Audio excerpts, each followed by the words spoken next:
আসসালামু আলাইকুম এভরিওয়ান, কেমন আছো তোমরা? আশা করি সবাই অনেক অনেক ভালো আছো। আমিও তোমাদের দোয়া অনেক অনেক ভালো আছি।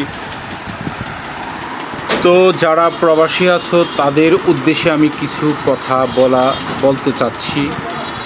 তো তোমরা অনেক কষ্ট করেই প্রবাস জীবন কাটাচ্ছ, আর নিজেকে নিয়ে কোনো টেনশন করো না। কোনো দিন নিজেকে নিয়ে টেনশন করবা আর নিজের নামে সব কিছু করবা। তুমি অনেক জীবন প্রবাসী আছো, অনেক টাকা কামাও, অনেক কিছু করতেছো, কিন্তু তুমি তোমার ফ্যামিলির নামে ছাড়ছো, ফ্যামিলিকে অনেক বিশ্বাস করছো, ফ্যামিলির নামে অ্যাকাউন্ট করা হচ্ছে। তো ভুল। তুমি আইসা দেখবা কোনো কিছুই তোমার নেই। তোমার টাকা দিয়ে তোমার ছোট ভাই বোন সবে মোজ করতেছে, আর তুমি গরুর মতো খাটতেছো প্রবাসে। তো আসলে প্রবাস জীবনটা কত কষ্ট, যারা প্রবাস থাকে তারাই বলতে পারবে। তো ভিডিওটা শেয়ার করে দেবেন, অন্যজনের সুযোগ করে দেবেন। ধন্যবাদ, ভালো থাকেন।